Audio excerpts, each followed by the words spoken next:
नमस्कार, मैं श्वेता। बिहार न्यूज में आपका स्वागत है। आज है 8 जून, दिन सोमवार। खबरों पर बढ़ने से पहले एक नजर डालते हैं आज की सुर्खियों पर।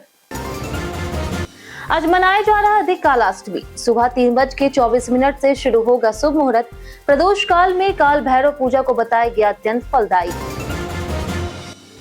बिहार के सरकारी स्कूलों में शिक्षा व्यवस्था में बड़ा बदलाव। गुरुकुल पद्धति रूम टू रीड मॉडल से होगी पढ़ाई शुरू। 50 स्कूलों में पायलट प्रोजेक्ट के तहत लागू की जाएगी नई शिक्षण शैली। बिहार में जमीन सर्वे को लेकर के बड़ा अपडेट। अब नापी के दौरान भी रैयत जमा कर सकेंगे जरूरी दस्तावेज। वंशावली और सत्यापन से बढ़ेगी पारदर्शिता। बिहार में सड़क सुरक्षा को लेकर के बड़ा कदम। 27 जिलों में लगाए जाएंगे आधुनिक ट्रैफिक सिग्नल। सीसीटीवी कैमरों से यातायात व्यवस्था होगी मजबूत। बिहार में कृषि क्रांति की तैयारी। आज से शुरू होगा किसानों का प्रशिक्षण अभियान। मोटे अनाज, दलहन, मक्का और सब्जी उत्पादन की आधुनिक टेक्निकों पर मिलेगा विशेष ज्ञान। बिहार पंचायत निर्वाचन 2026 में अपीलीय प्रक्रिया तेज। दावा और आपत्तियों के निपटारे के बाद 15 जून को होगा प्रपत्र 1 का अंतिम प्रकाशन। मतदाता सूची को दिया जाएगा अंतिम रूप। आईपीएल 2026 से पहले वैभव सूर्यवंशी का बड़ा बयान। ऑरेंज कैप को बताया खास उपलब्धि। तीनों फॉर्मेट में भारत के लिए खेलने का सपना किया साझा। चलिए एक नजर डालते हैं आज की 25 बड़ी खबरों की ओर। एसएससी के 227 पदों पर 26 जून तक करें आवेदन। कर्मचारी चयन आयोग यानी कि एसएससी ने अपर डिवीजन क्लर्क सहित 227 पदों पर भर्ती के लिए आवेदन प्रक्रिया शुरू कर दी है। यह एक इंटरनल प्रमोशन परीक्षा है जिसमें केवल वही उम्मीदवार आवेदन कर सकते हैं जो पहले से केंद्र सरकार की सेवा में जीएसए या फिर एलडीसी पद पर कार्यरत है। आवेदन 5 जून से शुरू होकर के 26 जून तक चलेगा। चयनित उम्मीदवारों को 25,500 से 81,100 रुपए तक वेतन मिलेगा। चयन प्रक्रिया में लिखित परीक्षा, सेवा रिकॉर्ड, दस्तावेज सत्यापन और मेरिट सूची शामिल है। परीक्षा जुलाई-अगस्त 2026 में संभावित है। रिक्तियां विभिन्न विभागों में से है जैसे विदेश मंत्रालय, रेलवे बोर्ड, सीवीसी, चुनाव आयोग आदि। आवेदन के बाद हार्ड कॉपी एसएससी उत्तरी क्षेत्र कार्यालय नई दिल्ली में 3 जुलाई शाम 6 बजे तक भेजनी होगी। अगर आप भी एसएससी की तैयारी कर रहे हैं तो लिख पर ऐप पर जाकर के आप फ्री मॉक टेस्ट और स्टडी मटेरियल प्राप्त कर सकते हैं। इसके लिए आप गूगल प्ले स्टोर या फिर एप्पल ऐप स्टोर से ऐप को प्राप्त करें। अधिक कालाष्टमी 2026 का जाने शुभ मुहूर्त। अष्टमी सनातन धर्म का महत्वपूर्ण पर्व है जो हर माह कृष्ण पक्ष की अष्टमी को मनाया जाता है। जून 2026 की काल अष्टमी अधिक मास में पड़ने के कारण इसे अधिक काल अष्टमी माना जा रहा है जिसे अत्यंत फलदायी बताया गया है। इस दिन भगवान शिव के रौद्र रूप काल भैरव की विशेष पूजा की जाती है। अष्टमी तिथि 8 जून से सुबह 3:24 से शुरू होकर के 9 जून सुबह 3:23 तक रहेगी और प्रदोष काल में 6:30 बजे से 7:30 बजे पूजा शुभ होगी। भक्त स्नान कर व्रत संकल्प लेते हैं। दीपक, तेल, दूध, बेलपत्र, धतूरा आदि से पूजा करते हैं। यहाँ बताई गई किसी भी जानकारी पर अमल करने से पहले संबंधित विशेषज्ञों की सलाह अवश्य लें। बिहार के स्कूल में गुरुकुल पद्धति से पढ़ाई होगी शुरू। बिहार के सरकारी स्कूल में गुरुकुल पद्धति और रूम टू रीड मॉडल के आधार पर नई शिक्षण व्यवस्था लागू की जाएगी। इसके तहत कक्षाओं को आकर्षक बनाया जाएगा और दीवारों पर विषय से जुड़े वाक्य और स्लोगन लिखे जाएंगे। शिक्षक के बोलने पर छात्र सामूहिक रूप से दोहरा करके पढ़ाई करेंगे। कठिन शब्दों को अंडरलाइन कर समझाया जाएगा। अंग्रेजी, हिंदी और गणित पर विशेष ध्यान दिया जाएगा। अंग्रेजी को विजुअल तरीके से, गणित को व्यवहारिक उदाहरणों से सिखाया जाएगा। इसके लिए 50 स्कूलों में पायलट प्रोजेक्ट शुरू होगा। साथ ही संगीत, कला, नृत्य और खेल शिक्षा भी दी जाएगी। अब सर्वे के दौरान भी दस्तावेज जमा कर सकेंगे लोग। बिहार में चल रही जमीन सर्वे के तहत रैयतों को बड़ी सुविधा दी गई है। अब नापी के दौरान लोग अपने अपडेट दस्तावेज जैसे कि बंटवारा पत्र, दाखिल खारिज रसीद और उत्तराधिकारी प्रमाण पत्र जमा कर सकते हैं। जांच के बाद सही पाए जाने पर नया खतियान जारी होगा, अन्यथा पूर्वजों के नाम से रिकॉर्ड बनेगा। पटना जिले में 1300 मौजा में से 700 का सत्यापन पूरा हो चुका है और डिजिटल नक्शा तैयार किया जाएगा। ऑनलाइन और ऑफलाइन आवेदन की सुविधा उपलब्ध है। पारदर्शिता के लिए वंशावली और पड़ोसी सत्यापन अनिवार्य किया गया है जिससे जमीन विवाद कम होंगे। 27 जिलों में लगेंगे आधुनिक सिग्नल, बढ़ेगी सड़क सुरक्षा। बिहार में सड़क नेटवर्क के विस्तार के साथ दुर्घटनाओं में वृद्धि को देखते हुए सरकार ने बड़ा कदम उठाया। परिवहन विभाग 27 जिलों में आधुनिक ट्रैफिक सिग्नल लगाने और 44 नए ट्रैफिक पोस्ट स्थापित करने की योजना पर काम कर रही। इसके साथ ही 500 से अधिक सीसीटीवी कैमरे लगाए जाएंगे ताकि यातायात नियमों का पालन सुनिश्चित हो। और हीट एंड रन मामलों पर नियंत्रण हो सके। 2022 से 2026 के बीच 50,000 से अधिक दुर्घटनाएं दर्ज हुई, जिनमें पटना में सबसे आगे है। यह पहल सड़क सुरक्षा और यातायात व्यवस्था सुधारने में मदद करेगी। बिहार पंचायत निर्वाचन में अपीलीय प्रक्रिया तेज, जल्द होगा अंतिम प्रकाशन। बिहार राज्य निर्वाचन आयोग के अनुसार पंचायत आम निर्वाचन 2026 के तहत प्रपत्र 1 से संबंधित दावा और आपत्तियों के निपटान की प्रक्रिया अंतिम चरण में है। ग्राम पंचायत और पंचायत समिति सदस्य पद के लिए बीडीओ जांच अधिकारी, एसडीओ प्रथम अपीलीय पदाधिकारी और डीएम द्वितीय अपीलीय पदाधिकारी होंगे। जिला परिषद सदस्य पद के लिए एसडीओ जांच अधिकारी और डीएम अपीलीय प्राधिकारी रहेंगे। सभी मामलों में डीएम का निर्णय अंतिम होगा। आयोग 15 जून को प्रपत्र 1 का अंतिम प्रकाशन करेगा। पूरी प्रक्रिया के बाद मतदाता सूची को अंतिम रूप दिया जाएगा। बिहार के विश्वविद्यालयों में इंटर्नशिप अब होगा अनिवार्य। बिहार के विश्वविद्यालयों में स्नातक छात्रों के लिए इंटर्नशिप को अनिवार्य कर दिया गया, जो नई राष्ट्रीय शिक्षा नीति 2020 के तहत लागू की जाएगी। राज्यपाल सैयद अता हसनैन ने इसके लिए गाइडलाइंस को मंजूरी दी है। अब 4 वर्षीय सीबीसीएस पाठ्यक्रम में छात्रों को 4 से 6 सप्ताह की कुल 120 घंटे की इंटर्नशिप करनी होगी, जो 4 क्रेडिट की होगी। यह इंटर्नशिप व्यक्तिगत रूप से करनी अनिवार्य है और 90 घंटे संस्थान में कार्य करना जरूरी है। सरकारी विभाग, पीएसयू, एनजीओ और निजी संस्थान इसके लिए प्राथमिकता में होंगे। यह व्यवस्था छात्रों के व्यवहारिक ज्ञान को बढ़ाएगी। आज से किसानों को मिलेगी सीड ड्रिल टेक्निक की जानकारी। कृषि विभाग किसानों को आधुनिक खेती और नई टेक्निकों की जानकारी देने के लिए व्यापक जागरूकता अभियान शुरू कर रहा। आज से सभी जिला मुख्यालयों में सीड ड्रिल से धान की सीधी बुआई और अन्य नवीनतम कृषि टेक्निकों की जानकारी दी जाएगी। इसके साथ मोटे अनाज, दलहन, प्याज, मक्का और उद्यानिक फसलों की खेती पर भी प्रशिक्षण दिया जाएगा। 10 जून से प्रखंड स्तर पर प्रशिक्षण और अनुदान वितरण कार्यक्रम चलेगा। किसानों को बीज, कृषि यंत्र, ड्रोन, सूक्ष्म सिंचाई और प्राकृतिक खेती की जानकारी दी जाएगी, ताकि उत्पादन बढ़े और खेती की लागत कम हो सके। अद्भुत बिहार सीरीज में आज जानेंगे पश्चिम चंपारण के इतिहास की। पश्चिम चंपारण बिहार का एक ऐतिहासिक और महत्वपूर्ण जिला है, जिसका इतिहास 1917 के चंपारण सत्याग्रह से जुड़ा है। यह आंदोलन महात्मा गांधी ने यहाँ शुरू किया था, जब उन्होंने नील किसानों के शोषण के खिलाफ ब्रिटिश शासन का विरोध किया। उनके साथ राजेंद्र प्रसाद, अनुग्रह नारायण सिन्हा जैसे नेता भी शामिल थे। इस आंदोलन ने भारत के स्वतंत्रता संग्राम को नई दिशा दी। पहले यह चंपारण जिले का हिस्सा था, जिससे बाद में पूर्वी और पश्चिमी चंपारण में बांटा गया। यह क्षेत्र गन्ना उत्पादन, वाल्मीकि राष्ट्रीय उद्यान और समृद्ध सांस्कृतिक विरासत के लिए भी प्रसिद्ध है। इसका ऐतिहासिक महत्व आज भी राष्ट्रीय पहचान का हिस्सा है। बिहार में बीएचयू के ब्रांच की तैयारी, सरकार देगी जमीन। बिहार सरकार शिक्षा क्षेत्र में बड़े बदलाव की तैयारी कर रही। शिक्षा मंत्री मिथिलेश तिवारी ने बताया कि टीआरई 4 के तहत कम से कम 20,000 शिक्षकों की भर्ती होगी, जिसके लिए जुलाई में बीपीएससी को प्रस्ताव भेजा गया। इसके साथ ही राज्य में बनारस हिंदू विश्वविद्यालय यानी कि बीएचयू की शाखा खोलने की योजना पर भी गंभीरता से काम चल रहा और सरकार इसके लिए जमीन उपलब्ध कराएगी। इससे उच्च शिक्षा के अवसर बढ़ेंगे। सरकार अगले 10 दिनों में शिक्षकों की रिक्तियों का पूरा डेटा जुटाएगी और 30 जून तक ट्रांसफर प्रक्रिया भी पूरी करने का लक्ष्य है। बिहार में एसयूवी की मांग बढ़ी, कई मॉडलों पर लंबी वेटिंग।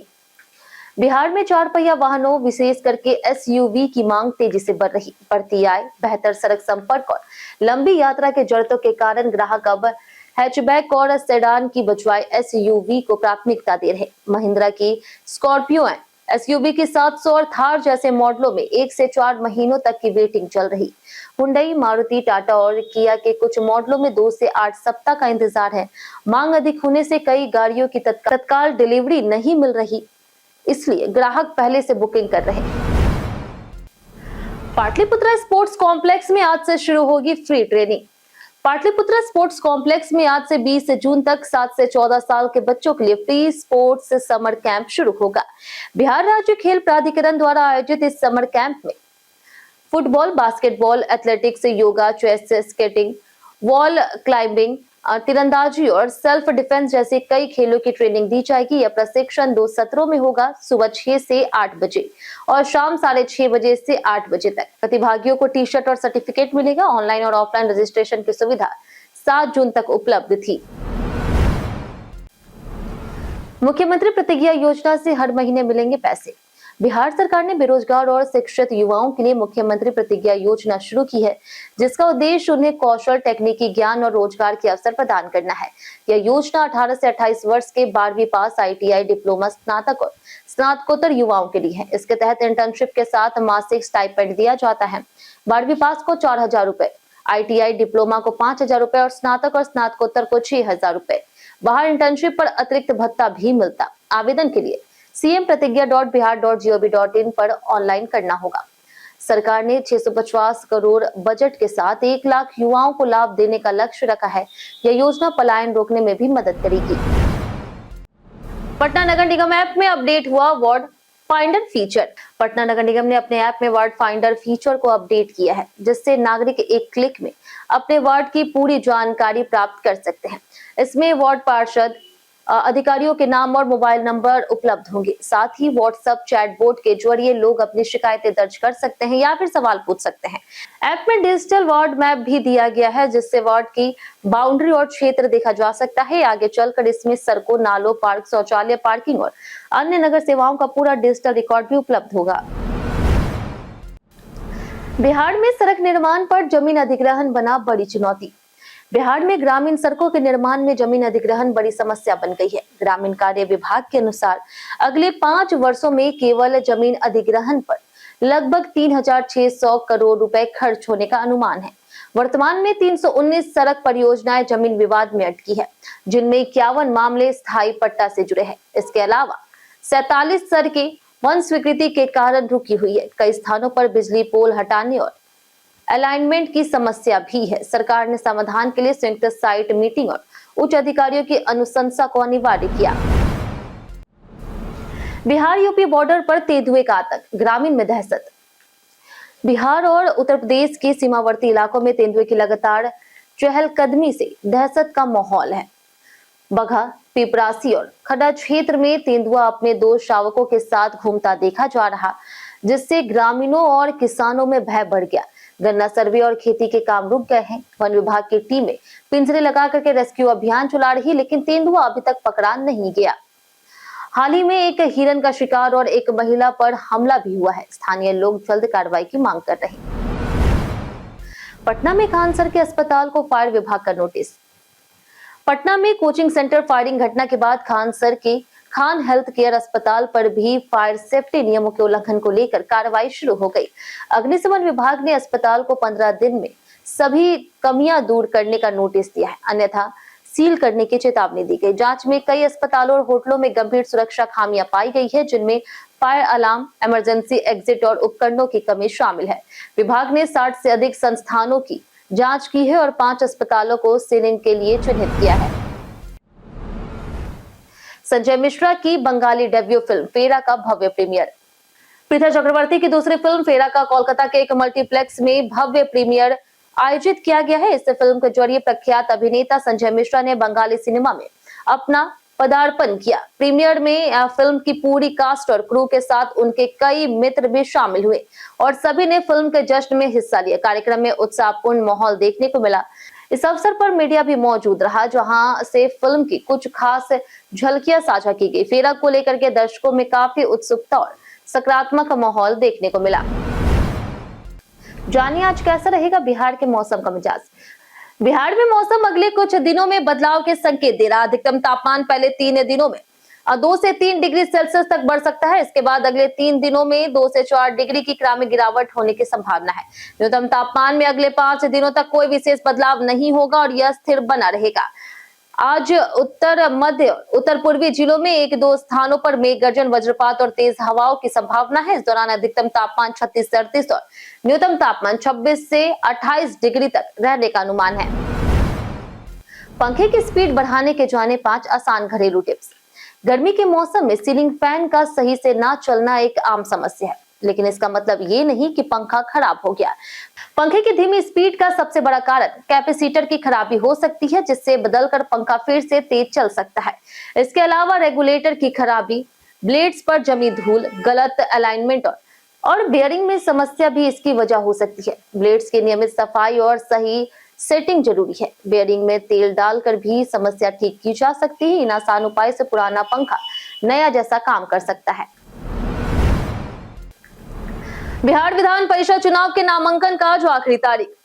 बिहार विधान परिषद की 10 सीटों के उपचुनाव को लेकर के राजनीतिक हलचल तेज हो गई है। आज नामांकन की अंतिम तिथि है। एनडीए ने अपने 9 उम्मीदवार घोषित कर दिए और संख्या बल के आधार पर लगभग सभी सीटों पर उसकी जीत तय मानी जा रही। भाजपा, जदयू और एलजेपीआर ने अपने प्रत्याशी उतारे हैं, जिसमें पवन सिंह और अशरफ अंसारी जैसे नाम शामिल है। वहीं महागठबंधन में राजद अपनी एकमात्र उम्मीदवार पर फैसला नहीं कर पाई। मौजूदा समीकरणों में एनडीए का पलड़ा भारी दिख रहा। ऑरेंज कैप और आईपीएल जर्नी पर वैभव ने किया खुलासा। राजस्थान रॉयल्स के वैभव सूर्यवंशी ने आईपीएल 2026 को लेकर के अपने अनुभव और सोच साझा की। उन्होंने कहा कि टूर्नामेंट में मानसिक और शारीरिक रूप से मजबूत रहना जरूरी है और टीम बैठकों से बहुत सीख मिलती है। ऑरेंज कैप पहनने को उन्होंने खास उपलब्धि बताया और कहा कि वह इसके बारे में ज्यादा नहीं सोचते। उन्होंने रेड बॉल क्रिकेट में खेलने की इच्छा जताई और भारत के लिए तीनों फॉर्मेट में खेलना सपना बताया। फैंस के सपोर्ट और राजस्थान रॉयल्स परिवार जैसे माहौल की भी उन्होंने सराहना की। साथ ही वे भविष्य में लाइसेंस के बाद ही ड्राइविंग करेंगे। उपेंद्र कुशवाहा का बड़ा दावा, सत्ता में हिस्सेदारी जारी रहेगी। बिहार विधान परिषद चुनाव और सियासी हलचल के बीच राष्ट्रीय लोक मोर्चा यानी कि रालोमो में बड़ा संगठनात्मक बदलाव किया है। पटना के रविंद्र भवन में हुए राज्य महाधिवेशन में विधायक आलोक कुमार सिंह को रालोमो का नया बिहार प्रदेश अध्यक्ष नियुक्त किया गया। इस मौके पर पार्टी प्रमुख उपेंद्र कुशवाहा ने दावा किया कि रालोमो बिहार की सत्ता में मजबूत हिस्सेदार बनी रहेगी और आगे भी सरकार में उसकी भूमिका कायम रहेगी। उन्होंने संगठन को मजबूत करने और राज्य में पार्टी की पकड़ बढ़ाने पर जोर दिया। महाधिवेशन में राजनीतिक बयानबाजी भी देखने को मिली, जिससे बिहार की सियासत और गर्मा गई है। कई कारणों से दर्ज भारत के इतिहास में आज की तारीख। 1936 में इंडियन स्टेट ब्रॉडकास्टिंग सर्विस का नाम बदल करके ऑल इंडिया रेडियो रखा गया, जिससे भारत में रेडियो प्रसारण को नई पहचान मिली। 1948 में एयर इंडिया ने भारत और ब्रिटेन के बीच पहली अंतरराष्ट्रीय हवाई सेवा शुरू की। 1968 में प्रसिद्ध कर्नाटक संगीत गायक मदुराई मणिक अय्यर का निधन हुआ। 1996 में भारतीय एथलीट एमपी जबीर का जन्म हुआ। 2009 में मशहूर नाट्य निर्देशक, लेखक और अभिनेता हबीब तनवीर का निधन हुआ। साथ ही आज विश्व महासागर दिवस और विश्व ब्रेन ट्यूमर दिवस भी मनाया जाता है। ट्रैफिक चालान से बचने के लिए यह नियम जरूर जानें। आज के समय में डिजिलॉकर और एम परिवहन ऐप के माध्यम से ड्राइविंग लाइसेंस और वाहन के अन्य दस्तावेज डिजिटल रूप से पूरी तरह कानूनी और मान्य है। सड़क परिवहन मंत्रालय और आईटी एक्ट 2000 के तहत उन्हें मूल दस्तावेजों के बराबर दर्जा दिया गया है। ट्रैफिक जांच में उन्हें दिखाने के लिए फिजिकल कॉपी जरूरी नहीं है। हालांकि स्क्रीनशॉट या फिर गैलरी में सेव फोटो मान्य नहीं होते। दस्तावेज हमेशा ऐप के अंदर से लाइव दिखाने चाहिए। लाइसेंस और आरसी की वैधता समाप्त नहीं होनी चाहिए। इंश्योरेंस की जानकारी वाहन डेटाबेस में अपडेट हो तो हार्ड कॉपी की जरूरत नहीं होती। हम प्रतिदिन आपसे 7 ऐसे जरूरी सवाल उसके जवाब बताएंगे जो कि बीपीएससी, बिहार पुलिस दरोगा समेत एसएससी जैसे अन्य प्रतियोगी परीक्षाओं में काम आएंगे। सवाल इतिहास, बिहार स्पेशल, विज्ञान, करंट अफेयर्स और भूगोल से रहेंगे। पूछे गए 7 सवाल में आपने कितना सही जवाब दिया, ये हमें कमेंट करके जरूर बताएं। तो हमारा पहला सवाल है, बिहार किस वर्ष में भूमि सुधार विधेयक लाने वाला पहला राज्य बना? Option A 1950, option B 1955, option C है 1962, ऑप्शन डी है 1963। इसका सही जवाब है ऑप्शन 1950। हमारा दूसरा सवाल है कि मौर्यकाल के पुरातात्विक अवशेष किस स्थल पर पाए गए? ऑप्शन ए है नालंदा, ऑप्शन बी है मुंगेर, ऑप्शन सी है कुम्हरार, ऑप्शन डी भागलपुर। इसका सही जवाब है ऑप्शन सी कुम्हरार। हमारा तीसरा सवाल, बिहार का सबसे बड़ा क्षेत्रीय ग्रामीण बैंक कौन सा है? ऑप्शन ए है उत्तर बिहार क्षेत्रीय ग्रामीण बैंक, ऑप्शन बी है मध्य बिहार क्षेत्रीय ग्रामीण बैंक, ऑप्शन सी है बिहार क्षेत्रीय ग्रामीण बैंक, ऑप्शन डी दक्षिण बिहार ग्रामीण बैंक। इसका सही जवाब है ऑप्शन ए उत्तर बिहार क्षेत्रीय ग्रामीण बैंक। हमारा चौथा सवाल है कि कौन सा बांध बिहार का सबसे पुराना बांध है? ऑप्शन ए है बिलासी बांध, ऑप्शन बी है ओढ़नी बांध, ऑप्शन सी है ऊपरी क्योल बांध, ऑप्शन डी खड़गपुर झील बांध। इसका सही जवाब है ऑप्शन डी खड़गपुर झील बांध। हमारा पांचवा सवाल है कि मलिक इब्राहिम बायू का मकबरा कहाँ स्थित है। ऑप्शन ए है बिहार शरीफ, ऑप्शन बी है अजमेर शरीफ, ऑप्शन सी है इब्राहिम रोजा, ऑप्शन डी उपरोक्त में कोई नहीं। इसका सही जवाब है ऑप्शन ए बिहार शरीफ। हमारा छठा सवाल, कौन सा अखिल भारतीय आयुर्विज्ञान संस्थान यानी कि एम्स देश का पहला जनजी पोस्ट ऑफिस शुरू करने वाला बना। ऑप्शन ए है एम्स दिल्ली, ऑप्शन बी है एम्स विजयपुर, ऑप्शन सी है AIIMS Bhopal, option D AIIMS Bhubaneswar. इसका सही जवाब है ऑप्शन बी एम्स विजयपुर। हमारा आखिरी सवाल है कि एग्रीकल्चर शॉट किस खेल से संबंधित है। ऑप्शन ए है क्रिकेट, ऑप्शन बी है हॉकी, ऑप्शन सी है गोल्फ, ऑप्शन डी पोलो। इसका सही जवाब है ऑप्शन ए क्रिकेट। बीते दिन हमारे द्वारा पूछे गए सवाल का जवाब आप लोग में से बहुत लोगों ने हमारे कमेंट बॉक्स सेक्शन में लिख कर दिया। जिन्होंने हमारे द्वारा पूछे गए सवाल का जवाब दिया उनके नाम है अर्जुन राम, अब्दुल मनान, राजीव कुमार, पुरुषोत्तम कुमार, राजीव कुमार, सुस्मिता वर्मा, दयानंद सिंह, लक्ष्मी मेहता, आदित्य प्रधान, कृष्णा प्रसाद, विनोद शाह, मंटू सोनी, अनवर करीम खान, संजीव कुमार, नरेंद्र कुमार, जगन्नाथ शाह, जितेंद्र ठाकुर, राम बाबूदास, रंजीत मिश्रा, रमेश कुमार, राजेश मांझी, कुश कुमार, रवि मोहन वर्मा, विजय घाय, निरंजन यादव, मुरली पासवान, चंपा देवी, आदित्य प्रधान, संजय कुमार, निशान कुमार, गीता देवी, रामायण सिंह, सुस्मिता वर्मा, पवन कुमार, राजेंद्र, सिमरन कुमारी, प्रदीप पंडित, पूनम देवी, मुन्ना प्रसाद, राजीव कुमार, मनोज दास, रोमन कुमार, प्रभात कुमार, धीरज कुमार शर्मा, धीरज कुमार, सौरभ राज, चंदन कुमार, विकास यादव, प्रतिमा कुमारी और कृष्णा कतरा। इसी के साथ बढ़ते हैं आज के सवाल को। आज का सवाल है, क्या भ्रष्टाचार आज भी विकास की सबसे बड़ी रुकावट बना हुआ है? आप अपना जवाब हमें हमारे कमेंट सेक्शन में लिखकर जरूर बताएं। आज के लिए इतना ही। बिहार की तमाम खबरों के साथ बने रहने के लिए देखते रहे बिहारी न्यूज और साथ ही यूट्यूब चैनल पर देखकर चैनल को सब्सक्राइब कर दें। अगर आप फेसबुक पेज पर देख रहे हैं तो लाइक और फॉलो जरूर करें।